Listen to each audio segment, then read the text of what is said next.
Hello friends, today's topic is virus. ये topic बहुत लेंदी topic है और इससे मैंने शॉर्ट में आप लोगों को इसका बेसिक कंसेप्ट समझाने की पूरी कोशिश की हुई है और मुझे लगता है कि इतना भी काफ़ी है आपके एग्ज़ाम में आपको आंसर करने के लिए भी। और अगर आप किसी एग्ज़ाम की सीटीईटी की या एमपीटीईटी की भी तैयारी कर रहे हैं तो भी ये टॉपिक जो है बहुत इम्पॉर्टेंट है। तो वायरस जो है, ये जो टर्म दिया हुआ है, ये जो शब्द है वायरस, ये दिया था एम विलियम बीजरनिक ने 1897 में। और उन्होंने बताया था वायरस का मतलब होता है पॉइज़न। ठीक है, वहीं से इसका नाम पड़ा है वायरस। लैटिन भाषा में पॉइज़न को वायरस कहा जाता है। और वायरस जो है वो आपको कभी भी साधारण माइक्रोस्कोप से नज़र नहीं आता है। वायरस हमेशा आपको इलेक्ट्रॉन माइक्रोस्कोप से समझ में आएगा। Electron microscope is the only way to see viruses. So basically definition ये है कि it is an infective agent.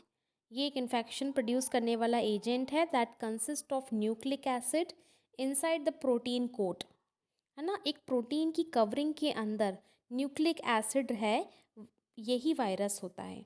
और इसमें ये क्षमता होती है, ये कैपेसिटी होती है कि ये किसी भी होस्ट सेल के अंदर खुद को मल्टीप्लाई कर सकता है, खुद को रिप्रोड्यूस कर सकता है। कैरेक्टर्स क्या हैं? पहला तो है ये ए सेल्यूलर है, यानी इसके पास सेल है ही नहीं, है ना। सेल नहीं है। सेल क्यों नहीं है? क्योंकि ना तो इसके पास प्लाज्मा मेम्ब्रेन है, ना इसके पास माइटोकॉन्ड्रिया है, ना इसके पास क्लोरोफिल क्लोरोप्लास्ट, कुछ भी नहीं है। इवन जो बैक्टीरिया के पास है वो भी इसके पास नहीं है। तो ये सेल स्ट्रक्चर्स का फॉर्म होता ही नहीं है। तो ये ए सेल्यूलर है। इसमें क्या होता है? It contain genes with the ability to mutate and evolve. इसके जो जीन्स हैं उसमें म्यूटेशन की कैपेसिटी भी है और इवॉल्व होने की कैपेसिटी भी है विदाउट एनी सेल्यूलर मशीनरी। ठीक है, लेकिन इसकी प्रॉब्लम है कि ये होस्ट सेल के बाहर खुद को मल्टीप्लाई नहीं कर सकता है। यानी कि इसको हमेशा ज़िंदा रहने के लिए, यानी कि इसको लिविंग स्टेट में रहने के लिए किसी ना किसी तरह के होस्ट सेल की ज़रूरत पड़ती है। चाहे वो बैक्टीरियल सेल हो, चाहे वो ह्यूमन सेल हो, चाहे वो प्लांट सेल हो, चाहे वो फंगस सेल हो, कोई भी एक सेल उसको चाहिए जिसकी मशीनरी वो इस्तेमाल करके खुद को मल्टीप्लाई कर सकता है। इसीलिए हम वायरस को कहते हैं it is a connecting link between living and non living. क्योंकि एक लिविंग होस्ट के बाहर ये टोटली एक, मतलब इसमें लाइफ ही नहीं है, नॉन लिविंग है ना। हम इसे मरा हुआ नहीं कहते, हम इसे कहते हैं नॉन लिविंग, क्योंकि इसमें किसी भी तरह की प्रोसेस होती ही नहीं है if it is outside the host cell. इसके 3 इम्पॉर्टेंट मेन पार्ट्स हैं, बेसिकली 4 हैं, चौथा जो है वो ऑप्शनल है। तो पहला है इसमें न्यूक्लिक एसिड की प्रेजेंस, जो इनका जेनेटिक मटेरियल की तरह काम करता है। या तो इसमें डीएनए प्रेजेंट होता है अगर वो डीएनए वायरस है, या इसमें आरएनए प्रेजेंट होता है अगर वो आरएनए वायरस है। ये न्यूक्लिक एसिड डबल स्ट्रैंडेड और सिंगल स्ट्रैंडेड दोनों फॉर्म्स में पाया जाता है। ठीक है, फिर उसके बाद कैप्सिड। इनकी न्यूक्लिक एसिड के बाहर एक कैप्सिड होती है। कैप्सिड क्या है? एक प्रोटीन की कवरिंग है, प्रोटीन या फैट का एक कोट है। ठीक है, फैट बहुत कम होता है, किसी किसी वायरस में फैट होता है। Although it is a pure protein coat, it is known as capsid.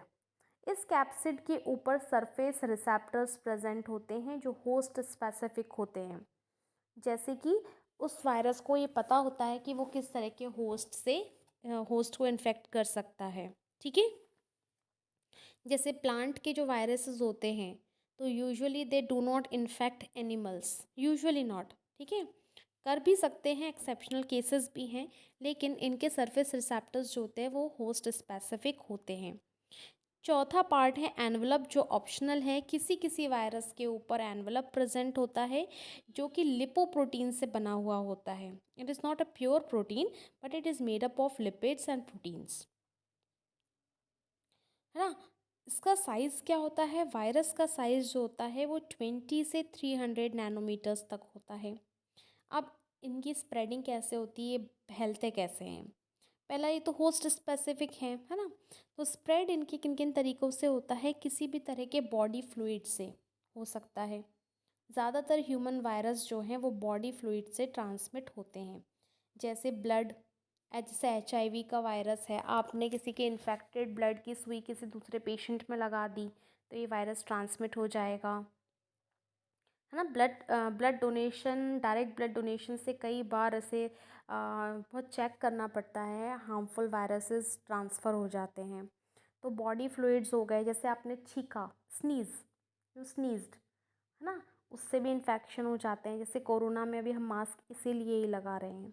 Second है डायरेक्ट कांटेक्ट से, जैसे रोटा वायरस।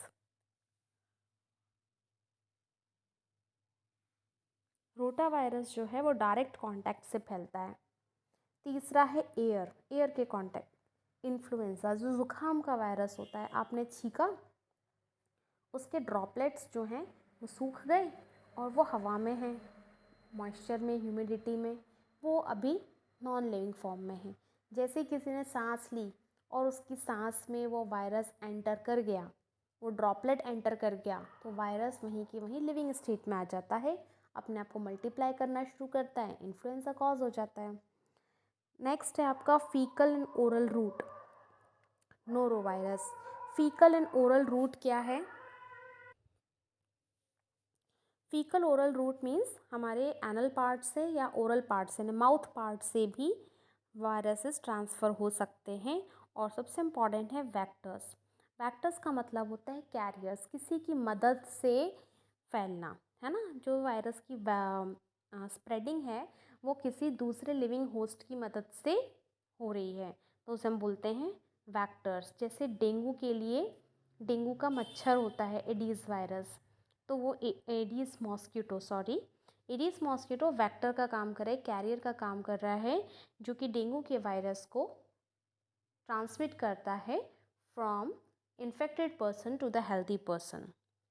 डिस्कवरी की बात करें तो वायरस को डिस्कवर हुआ था 1899 में बाय ए डच माइक्रोबायोलॉजिस्ट जिसका नाम है मार्टिनस बीजनिक। ठीक है, उसके बाद हम आते हैं, उन्होंने क्या ऑब्ज़र्व किया था, एक एजेंट जो मल्टीप्लाई करता है सिर्फ लिविंग सेल में, लिविंग सेल के बाहर वो टोटली इनएक्टिव स्टेट में जाता है, और उसको उस टाइम पे कहा गया था कॉन्टेजियम वाइवम फ्लूइडम, यानी कि एक सॉल्यूबल लिविंग जर्म। ठीक है, vivum means germ, fluidum means जो फ्लूइड में है, और कॉन्टेजियम मतलब कॉन्टेक्ट्स में आने वाला, कोई भी चीज़ को इन्फेक्ट कर सकता है, तो सॉल्यूबल लिविंग जर्म है ये। अर्ली 20th सेंचुरी में फ्रेडरिच शॉर्ट जो थे, उन्होंने बैक्टीरियोफेज को डिस्कवर किया था। बैक्टीरियोफेज क्या है? फेज जो है हम वायरस के लिए यूज़ करते हैं, बिकॉज फेज का मतलब होता है ईटिंग, और वायरस जो है जिस भी होस्ट सेल में को इन्फेक्ट करता है वो उसको खाता है, वो उसकी मशीनरी अपने लिए इस्तेमाल करता है और इस तरीके से उसको डिग्रेड कर देता है, तो फेज वायरस को कहा जाता है। और bacteriophage means the virus that eating bacteria. 1884 में चार्ल्स चैम्बरलेन, उन्होंने एक ऐसा फ़िल्टर बनाया था जिसका पोर साइज़ जो है वो बैक्टीरिया से भी छोटा था। ठीक है, बहुत ही बैक्टीरिया से भी छोटे साइज़ के उसके पोर्स थे, और उन्होंने पोर्सलेन ट्यूब बनाई थी ऐसी, और जिसको चैम्बरलेन पास्चर फ़िल्टर भी कहा जाता है, ये बनाई थी। और इसको इस्तेमाल किया था रशियन बायोलॉजिस्ट दिमित्री आइवानोस्की ने, ना, उसने इस्तेमाल किया। और आज हम उस पहले वायरस को, है ना, जो फर्स्ट वायरस डिटेक्ट हुआ था जिसका नेम है TMV, टोबैको मोज़ेक वायरस, इसका पूरा क्रेडिट जो है वो आइवानोस्की को जाता है। और जनरली क्वेश्चंस में पूछा जाता है who discovered virus, first virus, तो ये है आइवानोस्की।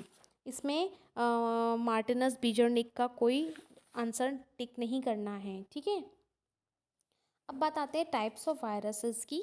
तो उसमें पहला है DNA वायरस। DNA वायरस जो है वो क्या है? जिसका जेनेटिक मटेरियल डीएनए हो, ना कि आरएनए, उसको हम डीएनए वायरस की कैटेगरी में देते हैं। और ये एनवलप्ड और नॉन एनवलप्ड दोनों टाइप्स में प्रेजेंट होता है। मैंने आपको बताया था कि जो वायरस का एनवलप होता है इट इज़ ऑप्शनल। तो एनवलप्ड वाले जो इतने भी डीएनए वायरसेस होते हैं उनका जेनेटिक मटेरियल हमेशा डबल स्टैंडर्ड डीएनए होता है। जेनेटिक मटेरियल तो डीएनए ही है, पर कैसा? Double standard. इसमें आपका पॉक्स वायरस और हर्पीस वायरस आते हैं। और पॉक्स वायरस जिससे आपको चिकन पॉक्स होता है, और हर्पीस वायरस जिससे आपको जेनाइटल हर्पीस और ओरल हर्पीस होते हैं। ठीक है, ये एग्जाम्पल हैं। नॉन एनवलप्ड अगर डीएनए वायरस है तो वो डबल स्टैंडर्ड सिंगल स्टैंडर्ड दोनों टाइप्स में हो सकता है। Single standard DNA parvo virus में आता है, और डबल स्टैंड की अगर हम बात करें तो वो डबल स्टैंड लीनियर भी हो सकता है जिसके दोनों सिरे खुले हुए होते हैं, और सर्कुलर फॉर्म में भी होता है जिसमें कोई खुला हुआ सिरा नहीं प्रेजेंट होता है। तो लीनियर में आ जाओ तो एडिनो वायरस साइज़ में सबसे बड़ा वायरस कहलाता है। और सर्कुलर की अगर हम बात करें तो पेपोवा वायरस। ठीक है, फिर उसके बाद आते हैं हम आरएनए वायरसेस में। आरएनए वायरसेस जो हैं वो यूजुअली सिंगल स्टैंडर्ड वायरसेस में आते हैं। डबल स्टैंडर्ड आरएनए वायरस भी होते हैं पर कम होते हैं। अब वो जो सिंगल स्ट्रैंड वायरस है, आरएनए वायरस है, तो वो स्ट्रैंड जो है आरएनए का वो पॉजिटिव है या नेगेटिव है। ठीक है, पॉजिटिव सेंस का मतलब होता है डीएनए की जो third prime to fifth prime वाली जो स्ट्रैंड बनती है ना, सेंस स्ट्रैंड से जो आरएनए बनता है वो पॉजिटिव आरएनए कहलाता है, जो कि इमीडिएट ट्रांसलेशन के लिए रेडी रहता है। उसमें ट्रांसलेशन जल्दी हो जाता है ना, इसका प्रोटीन फटाफट बनता है। नेगेटिव सेंस वाले में अगर हम बात करें तो एंटी सेंस स्ट्रैंड से जो भी आरएनए बनता है उसको नेगेटिव सेंस आरएनए कहा जाता है, और ये पहले अपने आप को पॉजिटिव बनाता है और उसके बाद ट्रांसलेट होता है, तो इट टेक्स टाइम, है ना। आरएनए वायरसेस जो है वो भी एनवलप्ड और नॉन एनवलप्ड दोनों टाइप से हो सकते हैं। अगर वो एनवलप्ड है तो भी उसकी दो वैरायटी है, सिंगल स्टैंडर्ड सेगमेंटेड और सिंगल स्टैंडर्ड नॉन सेगमेंटेड, यानी कि उसका जो आरएनए है वो टुकड़ों में प्रेजेंट है, सिंगल स्टैंड भी है और टुकड़ों में भी प्रेजेंट है। इसमें आ जाता है एरेना वायरस। और नॉन सेगमेंटेड यानी पूरी एक चेन चलती है सिंगल स्टैंडर्ड की, तो वो जो हो जाता है इसमें आ जाता है पैरामिक्सो वायरस या रैप्डो वायरस या फीलो वायरस या कोरोना वायरस। तो आप जो भी कोरोना वायरस चल रहा है वो जो है वो कैसा है? एक तो वो आरएनए वायरस है, एनवलप्ड है और नॉन सेगमेंटेड है। ठीक है, और एक होते हैं एनवलप्ड होते हैं जिनका सिंगल स्टैंडर्ड आरएनए जो होता है वो रिवर्स ट्रांसक्रिप्टेज को एनकोड करता है। वो पहले डीएनए बनाता है, मतलब उल्टा चलता है। आपको पता है डीएनए से आरएनए बनता है हमेशा, यहाँ पे आरएनए से डीएनए बनेगा, रिवर्स ट्रांसक्रिप्शन होगा।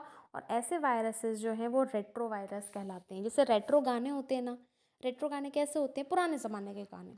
तो इसमें आरएनए जो है वो डीएनए बनाता है, पीछे जाता है। ठीक है, फिर उसके बाद नॉन एनवलप्ड आरएनए वायरसेस की बात करें तो इसमें सिंगल स्टैंडर्ड आरएनए और डबल स्टैंडर्ड आरएनए दोनों टाइप्स के हो सकते हैं।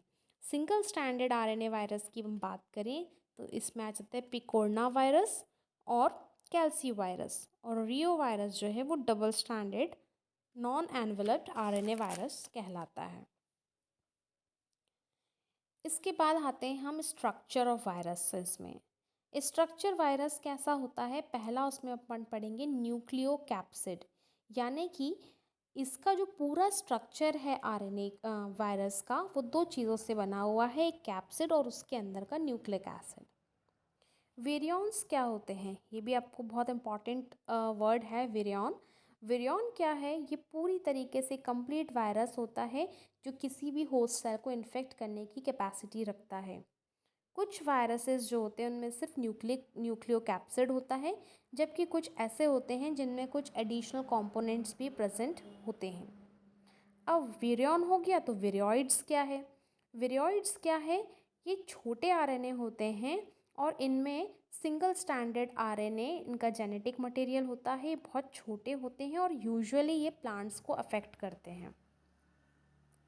ठीक है, अगर हम इनका स्ट्रक्चर देखें तो आपको ये पूरा जो हेक्सागोनल स्ट्रक्चर दिख रहा है, ऊपर की जो पूरी कोटिंग दिख रही है, ये कैप्सिड कहलाता है। फिर इस कैप्सिड का एक खुला हुआ अंदर का स्ट्रक्चर दिख रहा है जिसके अंदर आपको एक चेन टाइप दिख रही है, that is nucleic acid, it may be RNA और इट मे बी डीएनए। तो इनका जो कैप्सिड होता है ना, ये छोटे छोटे जो आपको गोले गोले बने हुए हैं ना, round structures, ball like structures जो आपको दिख रहे हैं, इनके एक्यूमुलेशन से या इनके असेंबलिंग से बनता है। और ये छोटे छोटे बॉल लाइक स्ट्रक्चर्स जो हैं ये कैप्सोमियर कहलाते हैं। ठीक है, और ये नॉन एनवलप्ड या नेकेड आरएनए है, वायरस है, सॉरी नेकेड क्यों है, क्योंकि इसके ऊपर एनवलप प्रेजेंट नहीं है। ठीक है, इनका जो न्यूक्लिक एसिड होता है वो बहुत छोटा होता है और उसमें बहुत कम कुछ ही इंपॉर्टेंट जीन्स प्रेजेंट होते हैं जो यूजुअली सिर्फ उनको इन्वेजन के लिए यानी किसी भी होस्ट सेल के अंदर जाने के लिए मदद करते हैं। ठीक है, और उनकी एक्टिविटी को रिडायरेक्ट करने में मदद करते हैं। बाकी ये पूरी मशीनरी होस्ट सेल की इस्तेमाल करता है। ऐसे विरियॉन्स हो गए, विरियॉड्स हो गए। प्रायंस क्या होते हैं? प्रायंस जो हैं वो इन्फेक्शन पार्टिकल हैं और ये टोटल प्रोटीन के बने होते हैं, इनमें न्यूक्लिक एसिड होता ही नहीं है। यानी हम कह सकते हैं इन्फेक्शन कॉज करने वाले प्रोटीन्स, दैट इज़ प्रायंस। ये बहुत ज़्यादा हीट रेजिस्टेंट होते हैं और एनिमल्स में एक डिसीज़ होती है नर्वस टिश्यूज़ में, मैड काउ डिसीज़ एनिमल्स में, तो ये प्रायंस के थ्रू ही होती है। उसमें कोई न्यूक्लिक एसिड का रोल होता ही नहीं है। The protein is itself infectious. ठीक है, उसके बाद एनवलप की अगर हम बात करें, ठीक है, तो किसी किसी वायरस पे एनवलप प्रेजेंट होता है। और एनवलप जो है, देखो आपको ये वायरस का एक स्ट्रक्चर मैंने दिखाया है और इसमें ये जो आँख जैसा आपको दिख रहा है, इसके अंदर आपको न्यूक्लिक एसिड दिख रहा है। फिर वो छोटे छोटे गोले गोले वाले जो दिख रहे हैं कैप्सोमियर्स हैं, उसकी कोटिंग है और उसके ऊपर एक बड़ी कोटिंग है जिसे हम एनवलप कहते हैं। ये एनवलप जो है प्रोटीन और लिपिड से बना होता है। और ये इसका जो लिपिड पार्ट है वो आता कहाँ से है? वो जिस भी होस्ट को इन्फेक्ट करता है उसी से कैरी करता है, उसी से अपना एनवलप बनाता है। और इसके एनवलप पे छोटे छोटे स्पाइक्स प्रेजेंट होते हैं जिन्हें ग्लाइकोप्रोटीन्स कहा जाता है। फिर हम आते हैं वायरस के रिप्रोडक्शन पे। वायरस रिप्रोड्यूस कैसे करता है?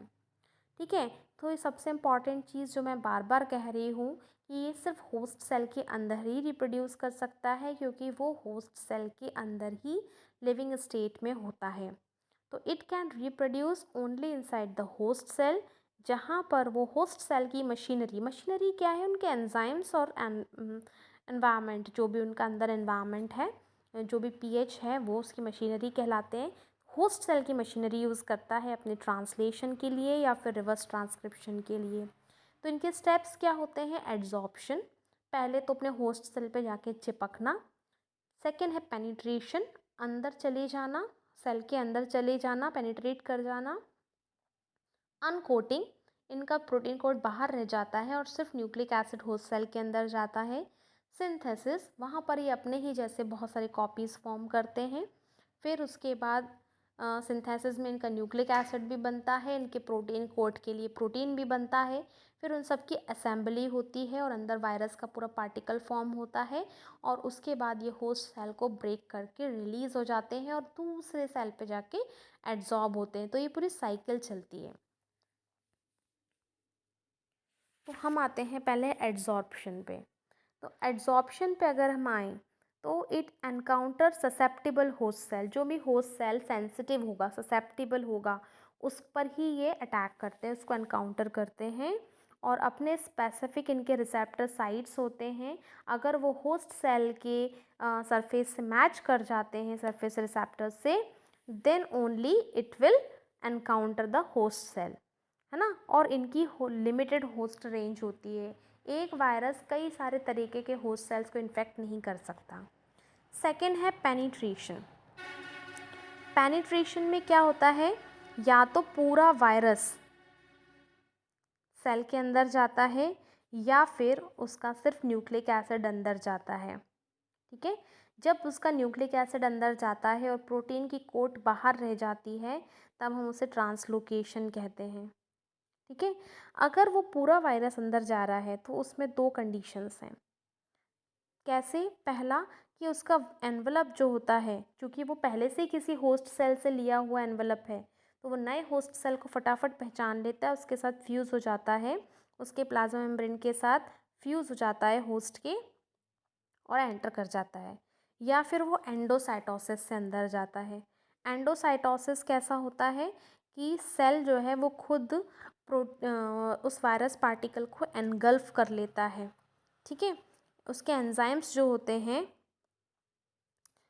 वायरस के, उसके जो एंजाइम्स होते हैं वो कैप्सिड को डिज़ोल्व कर देते हैं, है ना, और इस तरीके से उसकी अनकोटिंग हो जाती है और उसका न्यूक्लिक एसिड होस्ट सेल के अंदर पहुंच जाता है।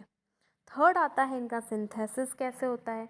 अगर वो डीएनए वायरस है ना, तो वो न्यूक्लियस के अंदर जाएगा, सीधे सेल के न्यूक्लियस के अंदर, और होस्ट के जीनोम के साथ, यानी होस्ट सेल के जितना भी जेनेटिक मटेरियल है उसका डीएनए है उसके साथ अपने आप को इंटीग्रेट कर लेता है।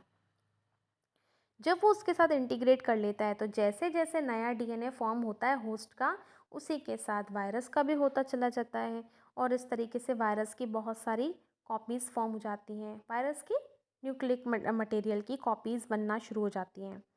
या फिर वो रेप्लिकेट करता है और ट्रांसक्राइब्ड करता है, फिर अपने डीएनए से आरएनए बनाता है, फिर आरएनए से प्रोटीन बनाता है। इस तरीके से उसकी पूरी सिंथेसिस चलती है।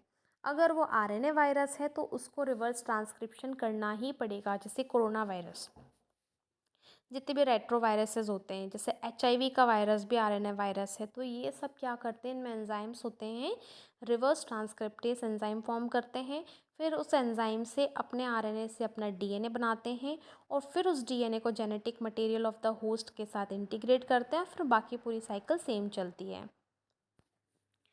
उसके बाद आते हैं असेंबली। असेंबली में क्या होता है कि जो वायरस ने अपने प्रोटीन्स बनाए हैं तो उससे प्रोटीन कोट बन गया, उसके न्यूक्लिक एसिड की कॉपीज़ हो गई, फिर हर एक प्रोटीन कोट के अंदर एक एक न्यूक्लिक एसिड भरा जाएगा, फिर वायरस के पूरे कंप्लीट पार्टिकल्स फॉर्म होते हैं। तो ये हो गई उनकी assembly, assembling of the proteins and nucleic acid, जिससे कि पूरा वायरस पार्टिकल फॉर्म हो जाता है। उसके बाद आते हैं रिलीज़ पर। अब वो रिलीज़ कैसे होता है, या तो वो नॉन एनवेलप्ड तरीके से रिलीज़ होगा या एनवेलप्ड तरीके से रिलीज़ होगा। अगर वो नॉन एनवेलप्ड रिलीज़ कर रहा है तो वो सेल को लाइज करता है, सेल्स को ब्रेक कर देता है, फाड़ देता है, रप्चर कर देता है, और सारे पार्टिकल्स बाहर रिलीज़ हो जाते हैं। और एनवेलप्ड तरीके में कैसे होता है, बडिंग के थ्रू होता है, यानी कि वायरस का जो पार्टिकल है पहले वो होस्ट सेल को धक्का मारेगा, उसकी प्लाज्मा मेम्ब्रेन को, तो थोड़ी सी प्लाज्मा मेम्ब्रेन का एनवलप उसके ऊपर बन जाएगा और वो उससे ब्रेक होकर बाहर निकल जाएगा। जैसे अपन आटे की लोई तोड़ते हैं ना, इस टाइप से उसमें एक बडिंग निकलेगी और वो बर्ड के थ्रू बाहर निकलेगा, एक्सोसाइटोसिस के थ्रू। तो ऐसे वायरसेस एनवेलप्ड हो जाते हैं। फिर अगर हम आते हैं इनके क्लासिफिकेशन पर, तो क्लासिफिकेशन पहला है बेस्ड अपॉन होस्ट। होस्ट के ऊपर अगर हम बात करें तो उसके बेसिस पे क्लासिफिकेशन कैसा है, एनिमल वायरस हो सकते हैं अगर उसका होस्ट एनिमल है, प्लांट वायरसेस होंगे अगर उसका होस्ट प्लांट है, बैक्टीरियोफेजेस होंगे अगर उसका होस्ट बैक्टीरिया है। तो नेक्स्ट है आपका बाल्टीमोर क्लासिफिकेशन। बाल्टीमोर क्लासिफिकेशन जो है इसमें उन्होंने 7 क्लासेस बताई हैं। पहली बताई है double standard DNA virus, single standard DNA virus, फिर डबल स्टैंडर्ड आरएनए, फिर सिंगल स्टैंडर्ड आरएनए के 2 बताए हैं, प्लस और माइनस। फिर बताए हैं कि जिनमें सिंगल स्टैंडर्ड आरएनए और डीएनए दोनों प्रेजेंट होते हैं, और फिर एक बताया है डबल स्टैंडर्ड डीएनए। तो पहले के एग्जाम्पल्स मैंने सब दिए हुए हैं। एडिनो वायरस जो है वो डबल स्टैंडर्ड डीएनए वायरस है, सिंगल स्टैंडर्ड डीएनए में पार्वो वायरस, ये सारे मैंने आपको पीछे भी बता रखे हैं। और इसमें स्पेशल 6th क्लास को अगर आप देखते हैं, single standard RNA plus DNA, तो इसमें आ जाता है ये इंटरमीडिएट साइकिल के लिए होता है और ये रेट्रोवायरसेस में काम करता है। क्योंकि रेट्रोवायरस में क्या होता है, उसके आरएनए से डीएनए भी बन रहा होता है, तो हम बोलते हैं कि उसके बॉडी में आरएनए भी है और डीएनए भी प्रेजेंट है। तो यहाँ तक आपको समझ में आया। उसके बाद आते हैं हम सिमेट्री में, सिमेट्री ऑफ वायरसेस में। सिमेट्री ऑफ वायरसेस में क्या दिया हुआ है, 3 ग्रुप्स दिए हुए हैं उनके कैप्सोमियर्स के अरेंजमेंट पर। ये भी उसका क्लासिफिकेशन का ही बेसिस है। पहला है क्यूबिक, ठीक है, जो आइकोसा हेड्रल होता है, यानी बिल्कुल इतने ज़्यादा इसमें ट्रायंगल्स जुड़े हुए होते हैं कि वो ऑलमोस्ट ऐसा लगता है वो स्फेरिकल शेप का है। इसमें 20 इक्विलेटरल ट्रायंगल्स होते हैं और 12 वर्टाइसेस होती हैं। Vertices means lines.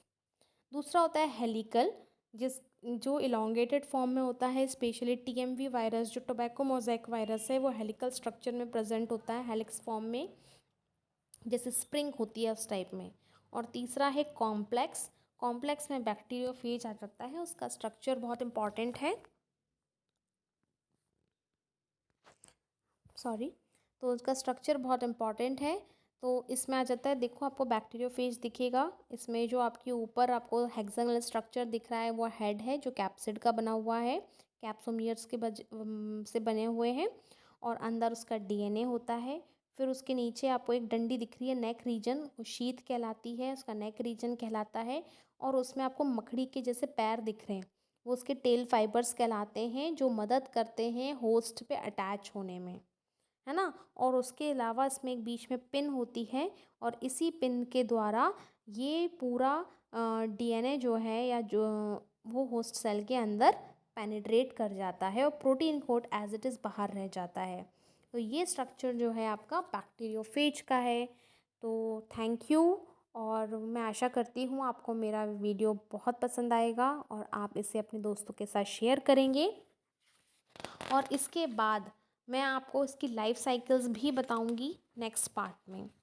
जब तक के लिए थैंक यू।